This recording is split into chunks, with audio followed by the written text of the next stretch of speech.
Este año, como todos los años, tenemos a nuestro amigo Josep Colón, y también ahora, este año también nos acompañan dos nuevos colaboradores. Uno es el señor Álvaro Campos y la otra es la señora Graciela Cozman. A Josep Colón hace ya 3 años que viene de forma tácita acá. No merece presentación, tiene fama mundial. Pero voy a hacer una pequeña reseña de su extenso currículum. Josep ha participado en numerosos concursos, tanto internacionales como nacionales. En 3 concursos de ellos llegó a alcanzar el primer premio. También participó en festivales internacionales en París, Polonia, Puerto Rico, festivales nacionales como el de Granada, junto a la Orquesta Nacional, con la Orquesta de Radio y Televisión Española, el Festival Nacional de Soria, etc. Entre sus colaboraciones se encuentran prácticamente todas las orquestas nacionales: la Orquesta Nacional de España, la Sinfónica de Radio y Televisión Española, la Real Orquesta Sinfónica de Sevilla, de Málaga, de Galicia, Asturias, Castilla y León, País Vasco, Valencia, Barcelona y Tenerife, y orquestas internacionales como Maastricht, Bucarest, Nápoles, Gulbenkian, Oporto, Orquesta Sinfónica de Radio Praga, Estrasburgo o la Filarmónica de Zagreb. Podríamos seguir hablando de él.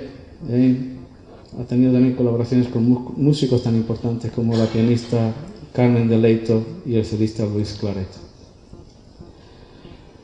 En relación a la profesora Graciela Cosman, ella es licenciada en Letras Modernas.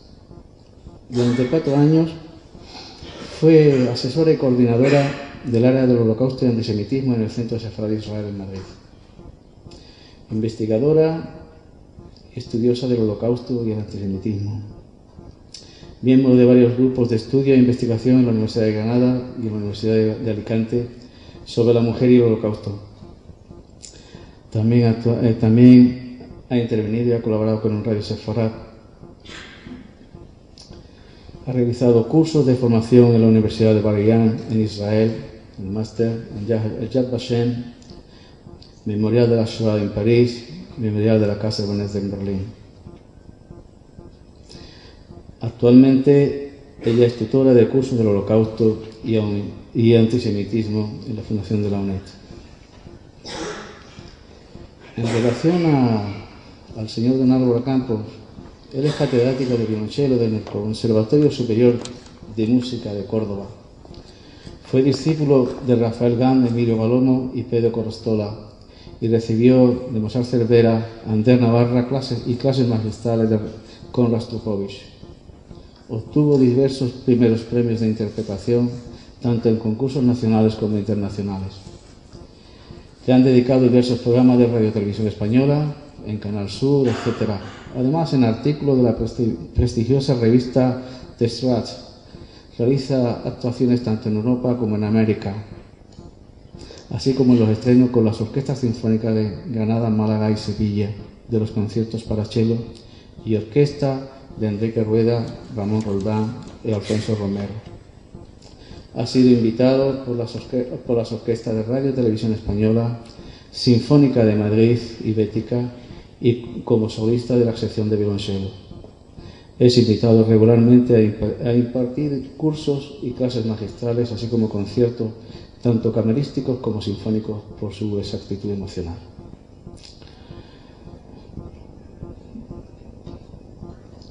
A continuación, vamos a hacer la ceremonia del encendido de las velas.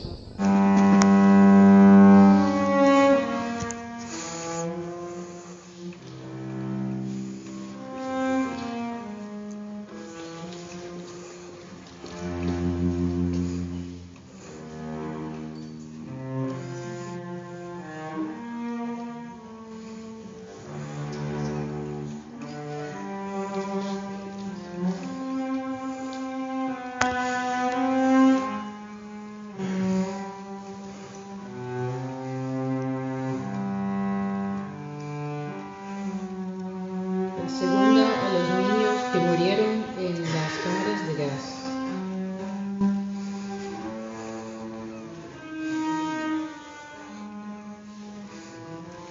La tercera a los españoles asesinados en campos de concentración, al menos 10.000.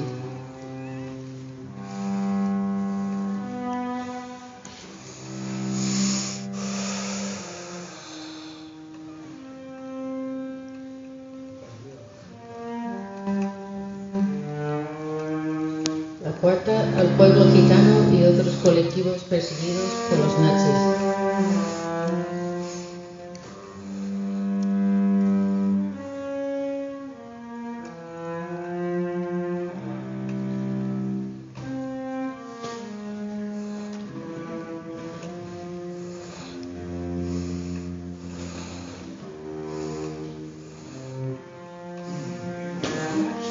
La quinta, a quienes ayudaron a salvar vidas.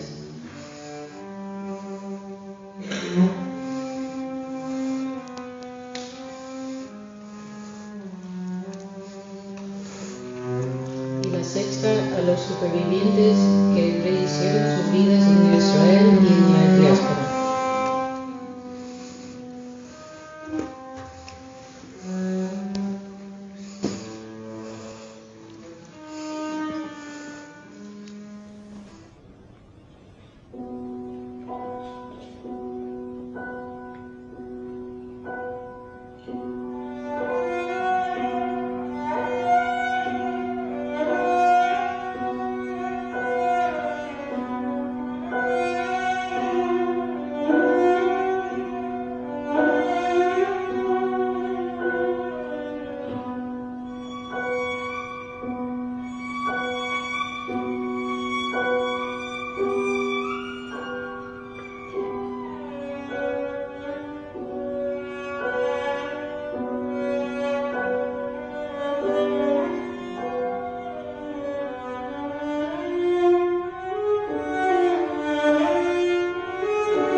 Después de tan hermosa música, yo vengo con un tema más triste, más duro.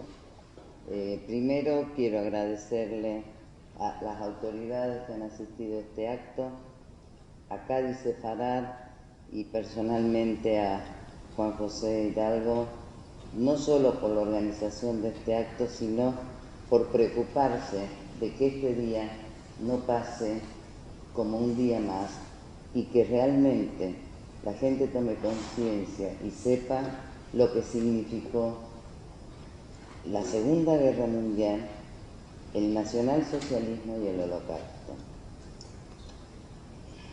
y a ustedes por asistir.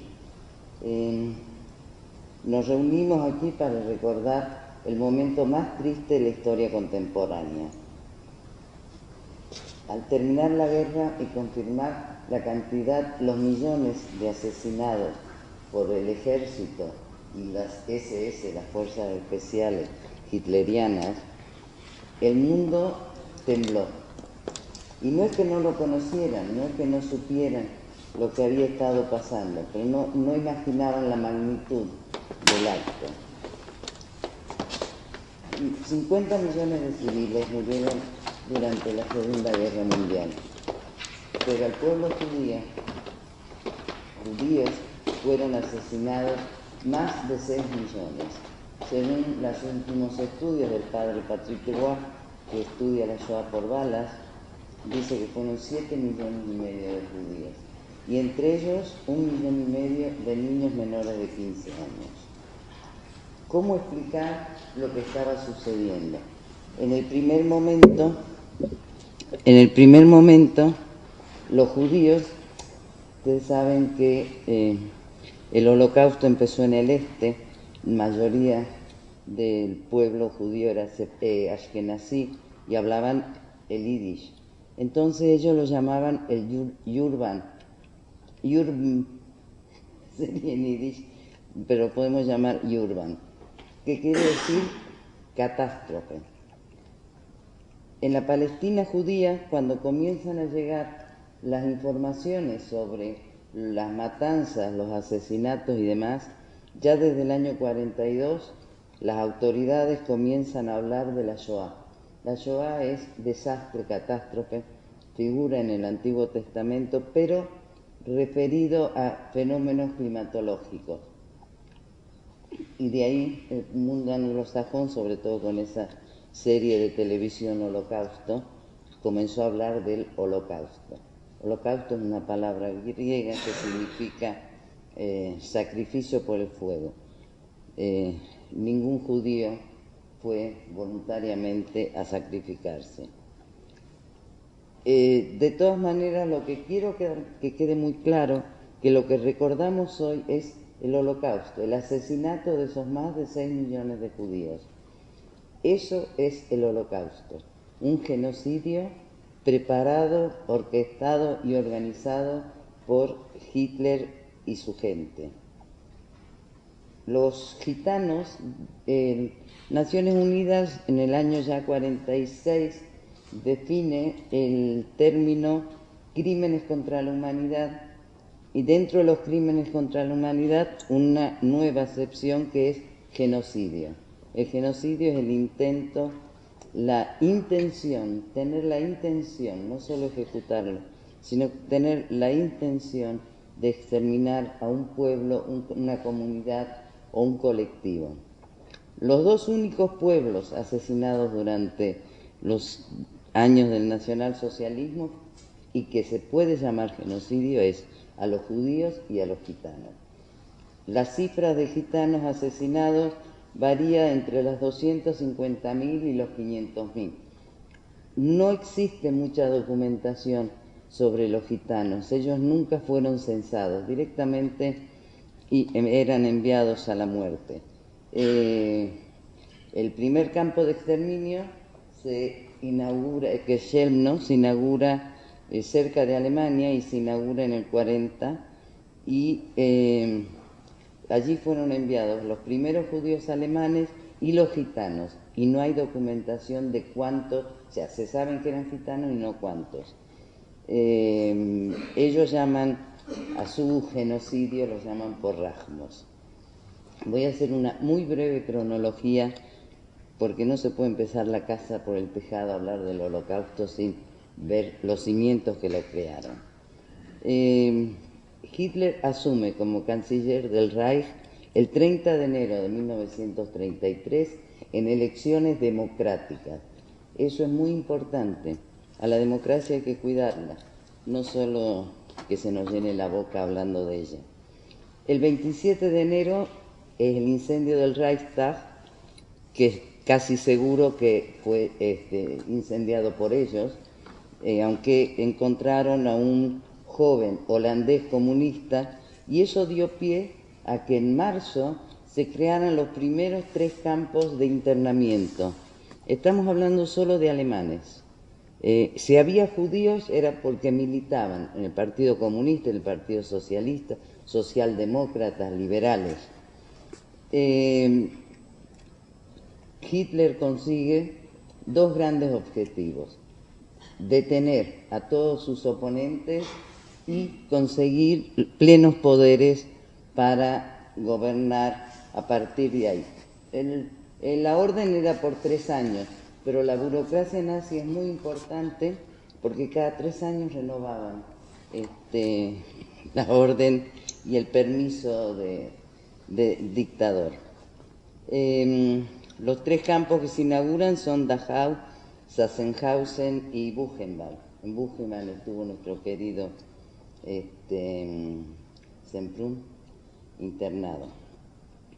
En el mes de marzo también sanciona las primeras leyes médicas, que es sobre la eugenesia, la esterilización forzada de todos aquellos que podían pervertir la raza, eso entre comillas.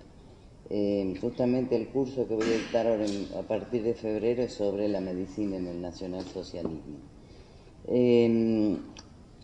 Se esterilizaba a los alcohólicos, a los elementos antisociales. Mujeres que habían tenido 3 parejas también eran esterilizadas porque no quedaba muy claro por qué no tenía una pareja estable. La persecución de los judíos comienza en 1934. Primero fueron privados de sus trabajos, bienes, y finalmente, en septiembre de 1935, en el 7º Congreso del Partido Nacional Socialista Alemán, adoptan por unanimidad las leyes raciales. Las leyes de Nuremberg fueron redactadas por Wilhelm Frick. Estas leyes fueron el comienzo de la discriminación y persecución del colectivo judío en Alemania. Dichas leyes no apuntaban a discriminar a la etnia semita debido a sus creencias, no por ser judíos, pero sí por la raza, según ellos, o sea, gente que ya estaba bautizada y que de 2, 3 generaciones eran católicos o cristianos, también eran judíos. Las leyes definían a alguien como judío si tenía 3 abuelos judíos o 2 abuelos judíos, los hijos de matrimonios mixtos y, como les comenté, aunque se hubieran convertido al cristianismo o al catolicismo, eran considerados judíos de todos modos por su origen. Abrazar la religión judía sin ser judío. Con un abuelo judío ya era considerado Michlich, que es mestizo, en un 25%. Esos niños, salvo en algunos países como en Checoslovaquia, sirvió para salvarlos. Hay una hermosa foto de un soldado alemán de la Wehrmacht, guapísimo, rubio, de ojos celestes, o sea, el ideal nazi, y que era un muchacho que su madre era judía. Pero bueno, también hubo niños judíos que los ponían como muestra de la belleza de la raza. También sancionan otra ley, la Ley de Protección de la Sangre y el Honor Alemán, por las cuales, entre otras cosas, no podían contratar a doncellas alemanas menores de 45 años y no podían utilizar ningún símbolo del Reich, ninguna bandera ni nada. A partir de estas leyes, los alemanes quedan pertenecientes al Volk, al pueblo, y los judíos quedan como nacionales y sin pertenencia al Reich. Los gitanos, los negros, los eslavos también fueron considerados un pueblo potencialmente dañino racialmente y considerados subhumanos. A los eslavos lo que ya existía también era un cuerpo de leyes por las cuales no podían saber leer y escribir. y contar solo hasta 100. La educación hasta los 7 años, nada más. Nunca entendí por qué los polacos pudieron llegar a ser tan antisemitas cuando a ellos les tocaba también una parte importante. Entonces, la principal doctrina de la ideología nazi era la superioridad de la raza, el antisemitismo, el fortalecimiento del Estado alemán, que era la total sumisión del individuo a un Führer, a un líder. Entonces y el expansionismo, el Lebensraum. Hitler decía que necesitaba todos los territorios del este para expandirse, para que el pueblo pudiera expropiar todo. Vamos a hablar de lo que es. Eso fue la ideología, que terminó siendo fundamental el antisemitismo y el Lebensraum, el espacio vital. En marzo de 1938, Hitler anexa los Sudetes con la aprobación de los demás países europeos y después anexiona toda Yugoslavia. Y en septiembre anexiona Austria. Queda la Gran Alemania. Ese mismo año, en 1938, la noche del 9 al 10 de noviembre, se produce el pogromo de la Kristallnacht.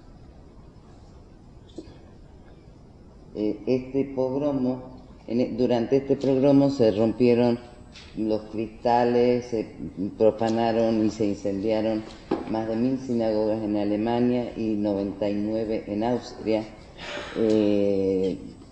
Rompieron todo y robaron todo lo que pudieron, y hubo 91 ciudadanos judíos muertos, y al resto, 30.000 de ellos, entre 16 y 50 años, fueron llevados a los campos que ya funcionaban de Dachau, Buchenwald y Sachsenhausen. Esta población judía, a finales del 38, fueron liberados con la condición de que abandonaran Alemania, cosa que por supuesto hicieron, lo que pudieron. Había que pagar muchísimo para poder tener documentación. La persecución política y económica de la población judía fue importantísimo, y se dice que la Kristallnacht fue el preámbulo a lo que después fue el Holocausto. El 1 de septiembre de 1939, Hitler invade Polonia. En la misma fecha, o sea, era una ley de octubre, pero que la antefecharon al 1 de septiembre, sanciona el programa T4, que era el programa de eutanasia. Me olvidé decirle, 270.000 alemanes fueron esterilizados con la ley de eugenesia. El programa T4, porque el centro administrativo estaba en Tiergartenstraße 4, en Berlín, fue la necesidad nazi de eliminar a personas señaladas como enfermos incurables, niños con taras hereditarias o adultos improductivos. Se estiman que fueron asesinados sistemáticamente entre 200 y 275.000 personas, aunque algunos bajan la cifra. De todas maneras fue una barbaridad. El nombre de T4 son el nombre de los cuarteles generales. El programa se realizó en 6 centros situados en Alemania y uno en Austria. El 22 de junio de 1941, Hitler comienza la Operación Barbarroja, por la cual invade Rusia, pese a un tratado. Lo estoy haciendo muy breve porque si no, nos van a dar las 12. Junto con el ejército, la Wehrmacht, con el ejército alemán, en la retaguardia avanzaban los equipos móviles de matanza, Einsatzgruppen. Estos equipos móviles de matanza eran 4, o sea, como Hitler abrió la guerra en todo el frente del este hacia Rusia, entonces cada uno de ellos sabía qué zona les tocaba matar, asesinar. Eso lo hacía el Servicio de Seguridad y la Policía de Seguridad. Era el asesinato primero era de todos los comisarios políticos rusos y judíos, y finalmente por el informe Jürgen. Los alemanes con su burocracia nos han facilitado mucho conocer la historia. Al principio ponía comisarios, cada pueblo que iban, porque iban arrasando así a los pueblos. Tanto comisarios políticos, tanto judíos. Y a los 3-4 días de ese informe, que se puede consultar en internet, a los 3-4 días ya ponía judíos, hombres, mujeres y niños, y va poniendo y detallando cuántos fueron asesinados, que es lo que se llamó la Shoah por balas. En 1941 Hitler, después de una homilía del obispo de Münster, suspende oficialmente la eutanasia, pero sigue siendo efectiva hasta el último día de la guerra, estando ya el ejército americano en los pueblos donde funcionaban estos hospitales. Todavía seguían asesinando alemanes. Los judíos no pasaban ningún examen, ellos eran enviados directamente a la cámara de gas, que era de los camiones, que no me sale, y asesinados. Pero las víctimas eran judíos, algunos gitanos y los comisarios soviéticos.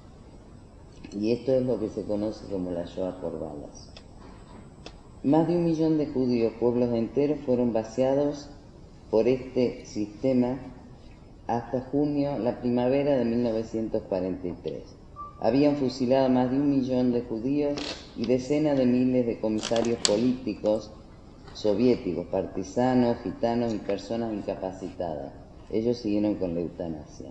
Los nazis planearon y empezaron a construir instalaciones especiales de gaseamiento en campos de exterminio creados para poder aumentar la cantidad de judíos exterminados. El 7 de diciembre de 1941, unos días después del ataque de Pearl Harbor, Hitler le declara la guerra a Estados Unidos. Quería quedar bien con sus amigos japoneses para que invadieran Rusia desde el norte, pero los japoneses ya tenían mucho trabajo asesinando en China. Es a partir de este momento, de diciembre del 41, cuando la Segunda Guerra se transforma en Segunda Guerra Mundial.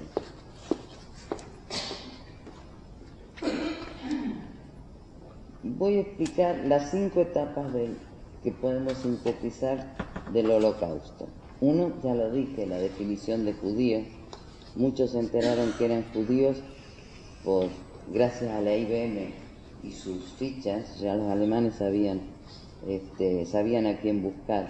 Luego la expropiación, arianización de todos los comercios y demás, pensando que los judíos se irían. 150.000 judíos efectivamente dejaron Alemania y se le planteó un problema. Al anexionarse Austria, adquiere 200.000 judíos más austríacos. ¿Y qué les voy a decir de los 2 millones de judíos que adquiere, entre comillas, por favor, cuando invade Polonia? ¿Qué hacer con esa gran masa de judíos? Una de las soluciones es las matanzas de los Einsatzgruppen. Uno por balas y demás. Pero lo interesante de esta parte de la historia negra, historia del nacionalsocialismo, es que al principio no los hacían desnudarse, o sea, con ropa y todo les disparaban, se encontraban cuerpos sin ningún disparo de bala, o sea que murieron asfixiados por los cuerpos que caían después, pero muchos de ellos llevaban la llave en el bolsillo. ¿Quién lleva la llave en el bolsillo si sabe que lo van a matar? Nadie.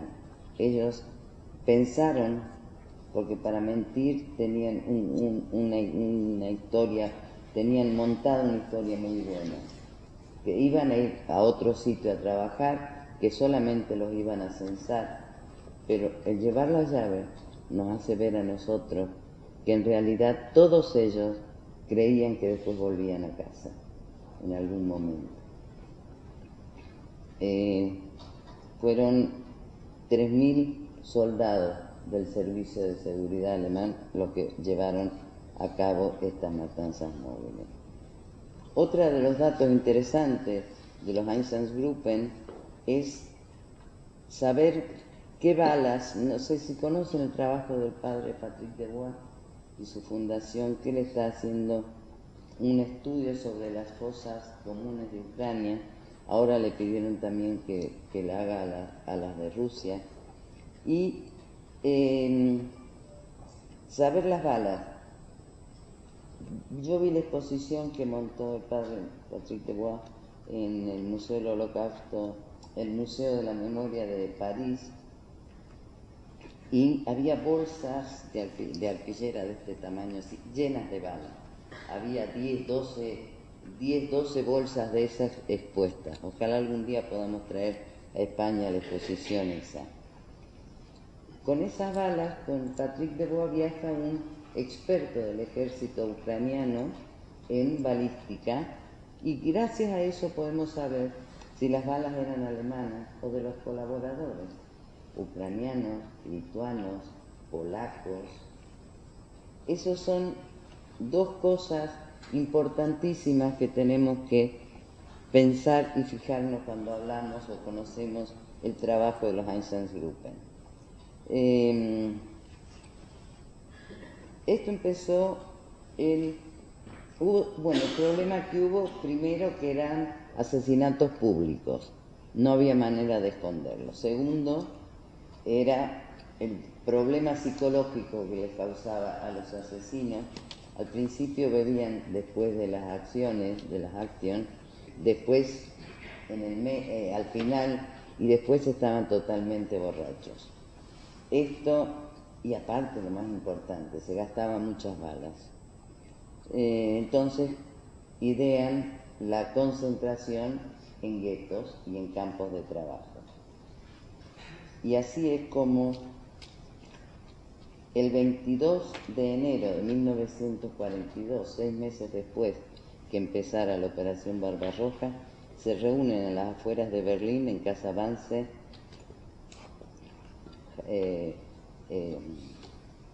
Heydrich y Eichmann, con ministros de las grandes carteras del gobierno alemán, y recién deciden la solución al problema judío, y presentan un estado de 11 millones de judíos que había que exterminar. Incluyen también los de Inglaterra, porque ellos estaban seguros que Inglaterra llegaban enseguida. Pero ya habían sido asesinados en ese momento más de 500.000 judíos en los territorios ocupados. Los primeros campos, hubo 6 centros especiales de matanza. Hubo campos de concentración, de trabajo, que los últimos estudios ponen como 4.200 campos, pero hubo 6 campos especiales solamente de exterminio. Treblinka, por ejemplo, donde fueron enviados todos los judíos del gueto de Varsovia, la esperanza de vida era de 1 hora y media, desde que bajaban del tren hasta que morían en las cámaras de gas. En 14 meses pudieron asesinar a 900.000 personas. Belzec, de lo cual quedaron solamente 100 supervivientes, también, de entre febrero y diciembre asesinaron a 500.000 judíos. Eso es interesante porque de los 140 soldados o personas que estaban ahí cuidando, había 90 ucranianos y solo 33 de las SS. El complejo más grande, imponente e importante que hubo fue Auschwitz. Auschwitz terminó con la vida de 1.100.000 personas, de las cuales el 90%, o más del 90%, eran judíos. El expolio era total. Después de pasar por las cámaras de gas, le cortaban el pelo para utilizar para, no sé, manufactura para los submarinos, los dientes de oro, todo lo que le habían robado antes de entrar a la cámara de gas. El proceso fue ese. A lo largo de 12 años tomaron 24 países, y esto sucedió en el corazón mismo de la civilización. El Holocausto representa el extremo de lo que era la corriente principal de la civilización occidental. Hoy estamos aquí porque se decidió que el 27 de enero es el día que hay que recordar el Holocausto, que fue el día en que el Ejército Rojo entró en Auschwitz. Pero las fuerzas soviéticas ya en julio de 1944 habían descubierto el campo de Majdanek, a las afueras de Lublin. Y cuando digo a las afueras de Lublin, estando en el campo, uno ve Lublin, o sea que Lublin veía el campo. Eso es algo que me choqueó mucho, porque siempre han intentado esconder esto. Las fuerzas soviéticas entraron por sorpresa, los alemanes no tuvieron tiempo de destruir nada. También el ejército soviético llegaron a los campos de exterminio en el verano del 44, los campos de exterminio de Belzec, Sobibor y Treblinka. Liberaron Auschwitz en enero del 45. Los países bálticos, Stutthof, Sachsenhausen y Ravensbrück, que era originalmente el campo de mujeres, que fue uno de los primeros en funcionar.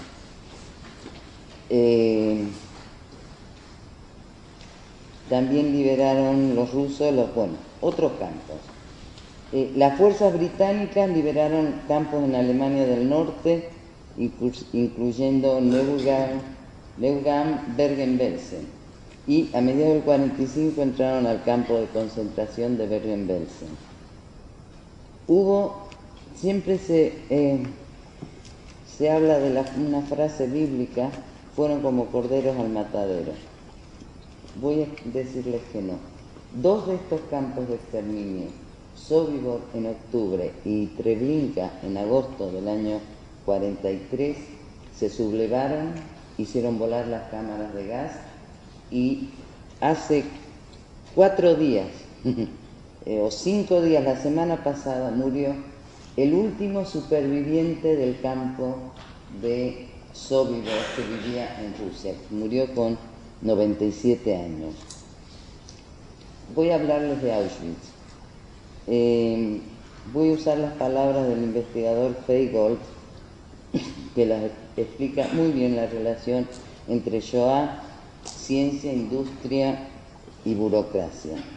Cito: en Auschwitz, en lugar de producir mercancías, la materia prima eran los seres humanos y el producto final era la muerte. Tantas unidades al día consignadas cuidadosamente en las tablas de producción del director. De las chimeneas, símbolo del sistema moderno de las fábricas, salía humo acre producido por la cremación de carne humana. La red de ferrocarriles, organizada con tanta inteligencia, llevaba a las fábricas un nuevo tipo de materia prima. Lo hacía de la misma manera que con cualquier otro cargamento. En las cámaras de gas, las víctimas inhalaban el gas letal de las bolitas de ácido prúsico, cifrón B, producida por la avanzada industria química alemana. Los ingenieros diseñaron los crematorios y los administradores el sistema burocrático que funcionaba con tanto entusiasmo y tanta eficacia, y era tal la envidia que llegaban a algunas naciones. Incluso el plan en su conjunto era un reflejo del espíritu científico moderno, que se torció. Lo que presenciamos no fue otra cosa que un esquema masivo de ingeniería social. Aparte de esta explicación, voy a explicarles qué era Auschwitz, o qué es todavía gran parte de ella. Auschwitz estaba conformado por 3 grandes campos y 50 subcampos. Auschwitz I era el campo de concentración original a las afueras de Oswiecim, que servía de centro administrativo para todo el complejo.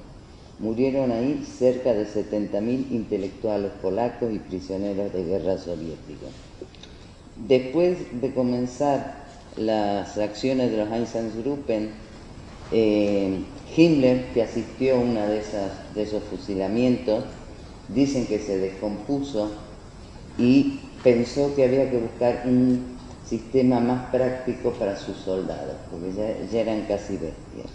Aparte hay cartas de los comandantes donde decían que manden más hombres o más ropa, porque la ropa manchada de sangre, no se secaba entre una acción y otra.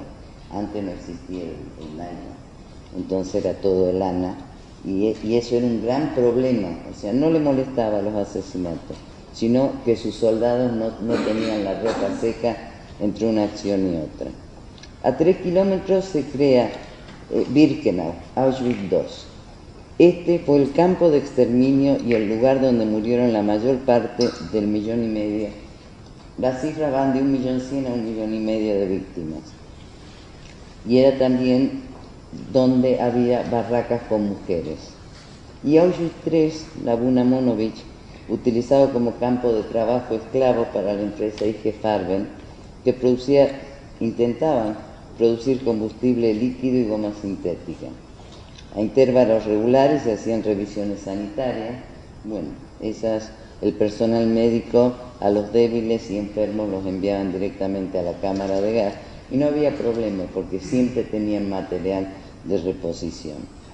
El 17 de enero de 1945, ante el avance alemán, comienzan a vaciar Auschwitz, con lo que comenzó la famosa Marcha de la Muerte. Se cumplieron 70 años ahora, el 24 de enero. El Ejército Rojo entra en Auschwitz el 27 de enero del 45 y hay 7.600 prisioneros. Esos fueron los liberados. Los demás murieron, la mayoría en estas marchas de la muerte. También sirvió para que algunos lograran escapar y salvarse.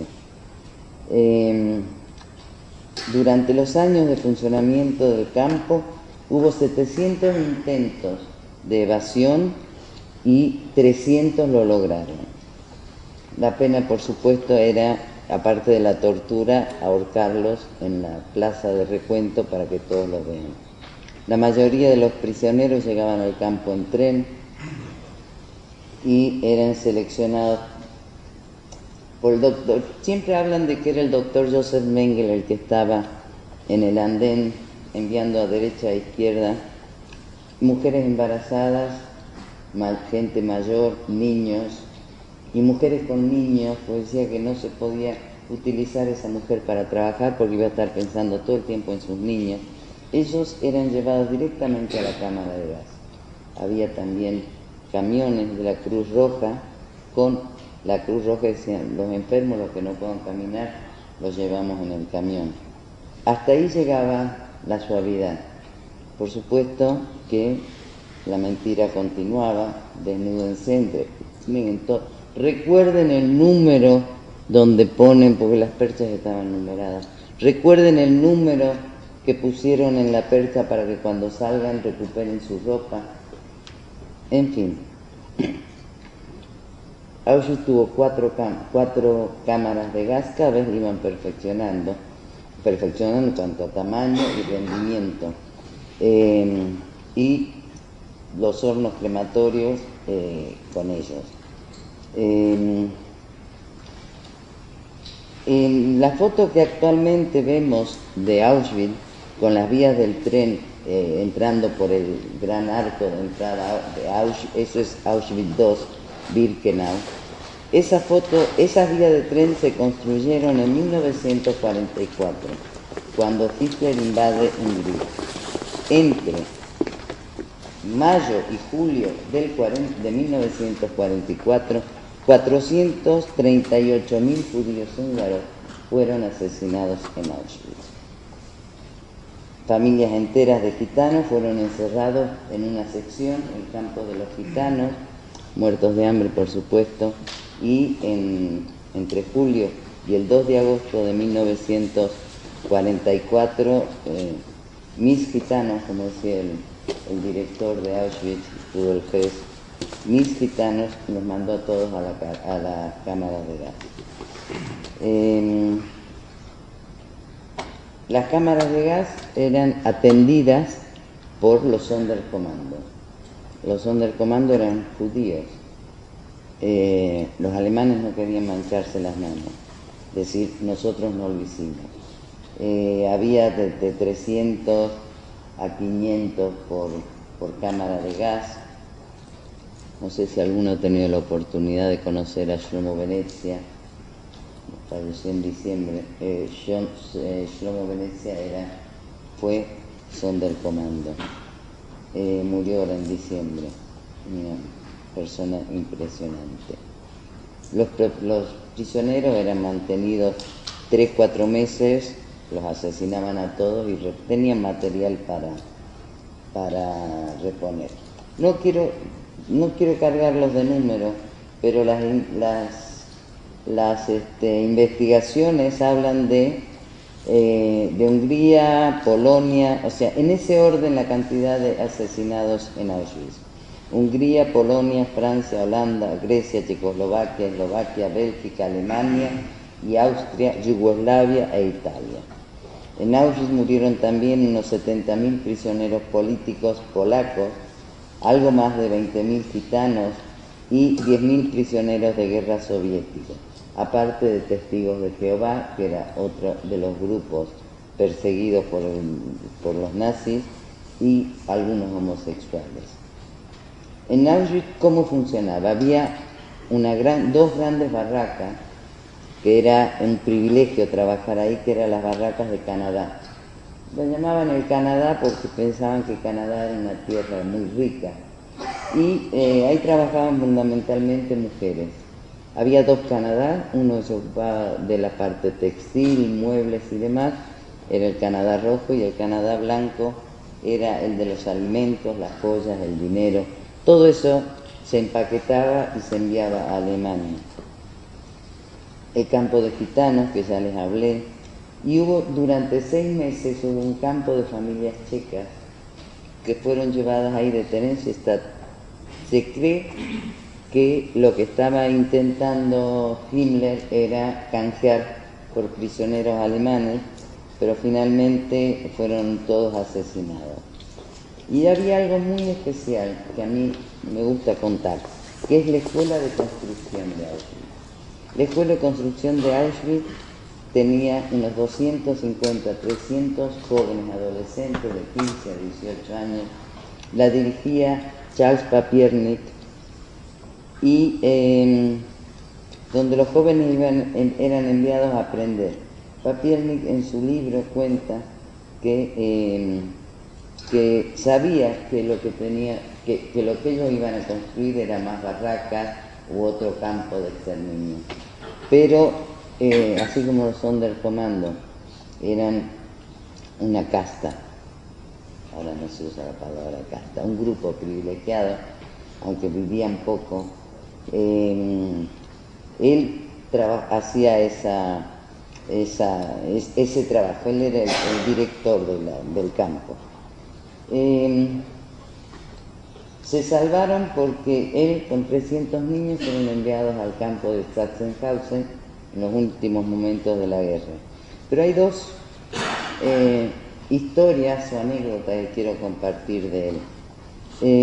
Una de ellas es que al leer el libro lo nombra a Henri Borland, que Henri Borland lo conocí muy bien, estuvo varias veces en Madrid, que era ya médico, porque él escribió este libro en el 49, y cuando estuve con Borland le digo, he visto tu nombre en el libro de Papiernik.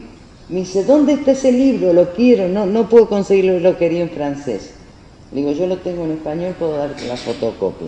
No, en español no, bueno, se emocionó muchísimo, yo pensé que le iba a dar como un ataque, No pensé que esa iba a ser su reacción. Y hay una frase de Papiernik que a mí me interesa mucho destacar. Él se salvó, sobrevivió y vivió muchos años en Argentina. Los últimos años tuvo Alzheimer, que eso es muy duro para todos, ¿no? Y para la familia. Su mujer, francesa, no judía, y su hija viven acá en España, en Galicia. Nunca intenté contactar con ella, lo leí en un artículo y se me olvidó. Pero a él le hicieron una entrevista de Generaciones de la Shoah de Argentina, que por qué no se había ido. Y él dijo una frase que es muy importante conocer. Los pesimistas se fueron, los optimistas nos quedamos. Los pesimistas se salvaron, los optimistas terminaron todos en campos de exterminio de concentración. Y barracas. La perversidad de los nazis en Auschwitz llegaba a que en verano les daban ropa gruesa y en invierno la ropa finita. Había una barraca de los niños, donde Mengele tenía a los niños que él quería, con los que quería experimentar, y lo llamaban Tío Joseph. Esa barraca está en pie y es impresionante, si algún día alguien se anima y va a Auschwitz. La barraca esa, entrando a la izquierda, hay un gran mural, impresionantemente grande, con un dibujo de niños y paisajes de China. Flores, árboles, pajaritos y niños chinos. Entonces la pregunta es, ¿por qué? ¿Qué sentido tenía ese mural? Y por supuesto la explicación es plausible. Dice, no podíamos representar a niños con kipá, con el solideo, pero al representar a los niños chinos con el gorrito y una trenza o sin trenza, ellos se identificaban como judíos con los niños que estaban ahí en ese paisaje.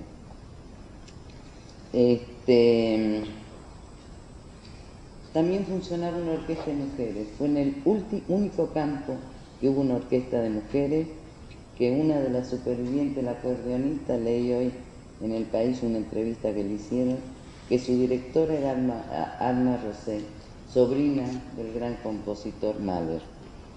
El día que la liberaron, por envidia, una capo la invitó a cenar y la envenenó. Murió en Auschwitz. Y esto, ellos tocaban para los nazis y tocaban para las internas los domingos. Ensayaban todos los días, se mantenían muy bien. Cuando llegaron a Bergen-Belsen era la envidia de todos los internados, porque ellos venían bien alimentados. Realmente las trataban muy bien. Eso sí, las despertaban a las 3, 4 de la mañana, cuando el jefe Bogen había hecho ya la selección de los trenes que habían llegado y le pedían Bach o Mozart. ¿Qué fueron esos años? Esos años fue un momento de nuestra historia donde la luz se apagó y comenzó el imperio del terror. Las risas se convirtieron en llanto y la libertad fue esclavizada. Miles de sueños terminaron y se convirtieron en la peor pesadilla. No hubo una sola señal de esperanza, no hubo compasión, no hubo luz en medio de la oscuridad. Un día los hombres se olvidaron de amar, pero hoy por eso nosotros tenemos la responsabilidad de que eso nunca vuelva a suceder. Después de la guerra, los juicios de Nuremberg, donde juzgaron a los grandes jerarcas nazis, pero en 1947 también se juzgó a los comandantes de los campos de concentración y exterminio, entre ellos Rudolf Hess, que ya había sido testigo en el juicio de Nuremberg. O sea, todos los juicios que se hicieron después en Frankfurt o lo que se están haciendo ahora, hay un fiscal que está investigando a supervivientes, que ya tienen más de 80, 90 años, supervivientes de los nazis, por supuesto, ¿no? Y todos llevaron el nombre de juicios de Nuremberg. El juicio a los médicos, el juicio a las capos y demás. Un total de 6.400 miembros de la SS que sirvieron en Auschwitz De ellos solo 750 fueron juzgados. El juicio de Auschwitz en la ciudad de Frankfurt también, todos fueron condenados, pero las condenas que no fueron a muerte, a 10 años, 15 años, cadena perpetua, a los 3, 4 años quedaron todos ellos en libertad. No estamos aquí solo para recordar los asesinatos de los judíos y no judíos en esos años del 12 años del nacionalsocialismo, sí como un mensaje de advertencia en contra de aquellos que no solo ostentosamente demuestran que no han entendido y conscientemente continúan en el mismo camino de odio, destrucción y aniquilación. Vimos cómo puede ser corrompida la actitud y la práctica de los que tal vez no fueron autores materiales, pero tuvo un papel definitivo en sus consecuencias, los stand-by, los observadores pasivos. A medida que los acontecimientos de las últimas semanas, que todos recordarán el enero negro con el que empezamos el 2015, demuestran trágicamente que el odio y la acción destructiva siguen operando contra los judíos, que sirvieron en el pasado y sirven hoy como el papel de tornasol de la tolerancia en la sociedad civil. El odio también opera en contra de las formas de gobierno más amplio, constituido, representado por instituciones de derecho y de seguridad, y en contra de la libertad de expresión y tolerancia y las diferentes opiniones, como sucedió en París a 1 de enero. Más que nunca se requiere la máxima vigilancia, responsabilidad en la actualidad. Hoy, al revocar este Día de la Memoria, esperamos y confiamos que el nombre mensaje de recuerdo, la solidaridad y gratitud será transmitida a la humanidad durante muchas generaciones más. Se habla de la unicidad del Holocausto. ¿Qué es lo que lo hace único? Es esa simplificación de la ingeniería industrial aplicada al crimen colectivo. Genocidios, matanzas, exterminios son frecuentes en la historia. Los hemos tenido en el 2014-2013. El frío juego de cifras, cálculos y dibujos sobre el escritorio de un arquitecto para aniquilar una cultura de la manera más rápida, barata y eficiente es lo que convierte al Holocausto en un crimen que la humanidad no había tenido el talento de inventar o no se había atrevido hasta la aparición del nazismo, ayudado por la complicidad o la indiferencia de quienes no actuaron a tiempo. Desde su arribo al poder, Hitler consiguió, encarceló y mató no solo a los judíos, también gitanos, homosexuales, comunistas, minusválidos, los que no se ajustaban a las normas de conservación y fortalecimiento de la raza superior. Lo advirtió en 29, cuando publicó su Mein Kampf, y lo peor de todo es que lo cumplió. Que las nuevas generaciones conozcan lo que el mundo enfrentó y cómo la humanidad puede llegar a consumar tal odio contra sus propios hermanos. El resultado final fueron efectivamente factorías de la muerte: Treblinka, Sobibor, Chelmno, Majdanek, Auschwitz. La maquinaria perfectamente engrasada, pero tras muchos titubeos, tras no pocos cambios, tras muchas mejoras de lo inicialmente planeado. Los ejecutores de la solución final no fueron meros autómatas que se limitaban a cumplir órdenes. Muchas de las mejoras que se iban produciendo en el terrorífico proceso de muerte de los centros de exterminio eran propuestas por el personal de los propios campos o alemanes, el que diseñó los camiones de gas, que murió en Chile hace 3 años, simplemente por nazi. El Holocausto no se gestó en unas pocas cabezas criminales, hablamos de Hitler, Himmler, Eichmann, sino que muchos contribuyeron también intelectualmente a su monstruosidad. Quisiera hoy que en el Día de las Naciones Unidas, que eligieron para recordar a las innumerables víctimas de la barbarie nazi, terminar con una hermosa frase de T.S. Eliot que la dijo en 1922. No tememos a la muerte, tememos que nadie note nuestra ausencia. que desaparezcamos sin dejar rastro. A nosotros nos toca trabajar para que esto no se olvide y siga quedando rastro. Gracias.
Lo que voy a leer son las palabras del embajador de Israel para el Día Internacional de Solidaridad con las Víctimas del Holocausto en Cádiz.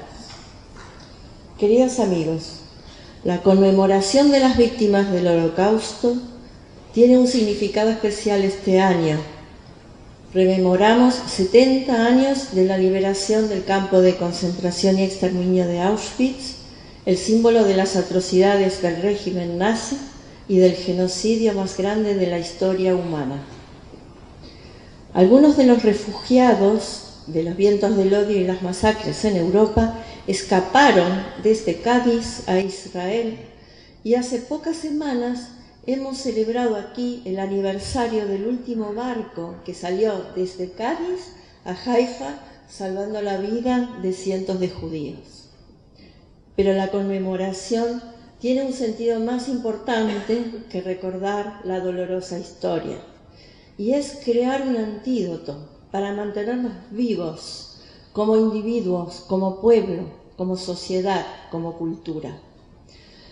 Las amenazas a nuestros valores como sociedad plural que consagra la libertad de religión, de pensamiento y de expresión aumentan. Los vientos de odio racial, antisemitismo y violencia levantan su cabeza en el viejo continente y nos toca a nosotros responder. Después de los actos terroristas de París, ya no podemos ignorar estas amenazas aduciendo que se trata de ideologías del pasado. Dar la atención adecuada a manifestaciones y expresiones de odio racial, invertir en la educación para la tolerancia, combatir prejuicios y estereotipos y aislar el extremismo religioso y violento es una obligación urgente de toda la sociedad europea. La mejor conmemoración posible de las víctimas del Holocausto es garantizar la vida y la libertad humana. La memoria debe ayudarnos a inmunizar nuestras sociedades.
A continuación, el director del conservatorio, el señor Miguel Garrido, nos va a decir unas palabras.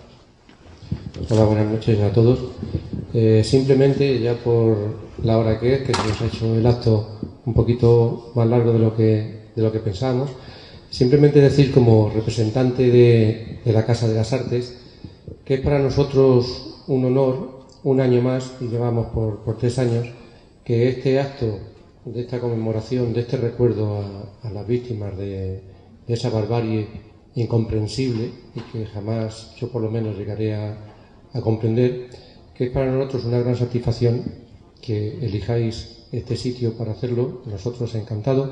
Tenéis aquí vuestra casa para cuando queráis, y máxime cuando esta conmemoración lleva consigo pues la participación de estos 2 grandes músicos, sin menosprecio de la conferenciante, pero en mi parte que me corresponde como músico, y decir también pues que toda esa barbarie influyó, afectó también a tantos músicos y tantos artistas, unos de ellos que pudieron sobrevivir y otros tantos pues que no lo consiguieron. Me vienen a la cabeza algunos compositores judíos, que bien algunos perecieron, otros tuvieron que ser exiliados, tanto un exilio interior como un exilio exterior fuera de Alemania, como Schul, Herrede, Well, Hindemith, y me viene también ahora mismo a la cabeza algunos de ellos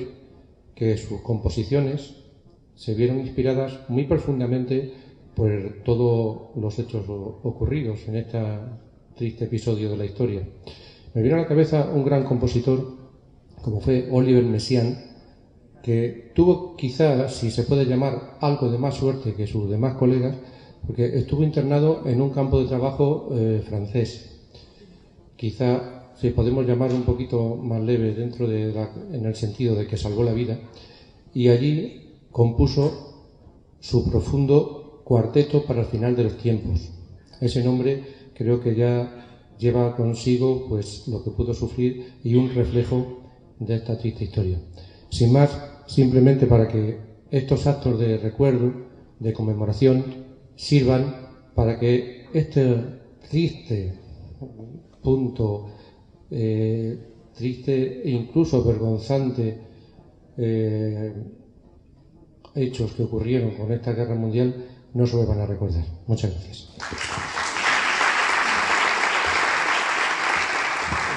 Luego me riñen. He dicho que no se vuelva a recordar. No, que lo volvamos a recordar, pero que no se vuelvan a repetir.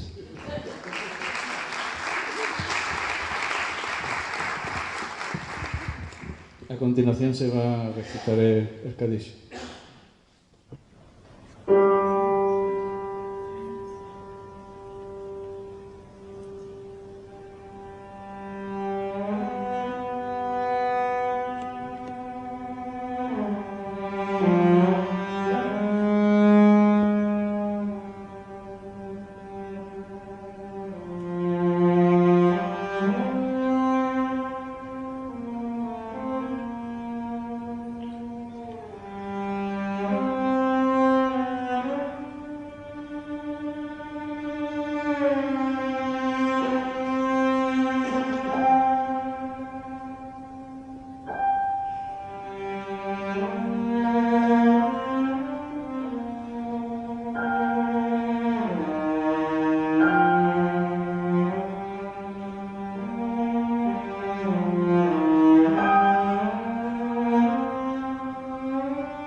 hemos llegado ya al final, a la meta que año tras año nos proponemos. Quiero agradecer al público asistente que con vuestra presencia sois la llama que nos ilumina para seguir organizando actos de este tipo con el noble fin de recordar a todos los que padecieron el Holocausto. Agradecer al maestro Josep Colom su fiel y sincero compromiso, que ya podemos decir año tras año, y ojalá sean muchos, está con nosotros. Cuando uno se reúne en torno a una mesa, a veces nos envalentonamos y hacemos falsas promesas. Puedo decir que la primera vez que estuviste en Cádiz me dijiste que contase contigo de forma tácita y desinteresada. No fue una alegoría, no fue una farándula, no fue una farsa. Fueron sentimientos que salieron de un artista que con sus notas de piano lucha para que aquella masacre que sucedió no se repita. Muchas gracias, amigo Josep. Muchas gracias al profesor Álvaro Campos por el esfuerzo que ha hecho para estar tan solo unas horas con nosotros, porque después de este acto retornará hacia Córdoba. Quiero que sepa que aquí en Cádiz ha dejado unos amigos y amigos que siempre estará en nuestra mente su buen hacer, como lo ha hecho hoy, que nos ha emocionado a todos. Gracias, Graciela. Yo te voy a dar un disgusto. No me ha sorprendido con tu conferencia. No podía esperar más porque lo has dado todo. Eres una autoridad mundial en lo que al estudio y la difusión del Holocausto existe hoy en día. No te enojes porque te haya dado este disgusto, porque todos los miembros de nuestra sociedad, todos los judíos de Cádiz, cuna de libertades, te tenemos que agradecer que documentos gráficos del evento celebrado hace justo un año en este mismo lugar fuesen expuestos en Yad Vashem gracias a ti. Gracias a las autoridades locales, siempre codo con codo y a nuestro lado, al señor Miguel Garrido y a la señora Mónica Medina, por su desinteresada colaboración. La palabra dificultad no existe en vuestro lenguaje, en la que a la organización de este acto se refiere. Infinitas gracias, Mónica y Miguel. En el próximo año se cumplirá otros 80 años, será de la Olimpiada Berlín 1936. España no participó en esos Juegos Olímpicos. Quiso organizar unos paralelos, las llamadas Olimpiadas Populares, que al final no tuvieron lugar por el inicio de la triste guerra civil. En Berlín se prohibió a todo judío alemán competir por el mero hecho de ser judío. Fueron unos juegos que se organizaron para enaltecer la supremacía de la raza aria. Un joven atleta afroamericano le robó la sonrisa al líder del nazismo al ganar en las pruebas de atletismo en las que él compitió. Ese joven se llamaba Jesse Owens y con su esfuerzo, ganando en las pistas, fue el preámbulo de lo que más tarde sucedió, la caída del régimen nazi. Todos tenemos que ser un Jesse Owens, tener ese espíritu para que esta infamia al ser humano no se repita. Ahí en el estrado hay 6 velas encendidas. ¿Quién de los aquí presentes no se identifica con alguna de ellas? Muchas gracias.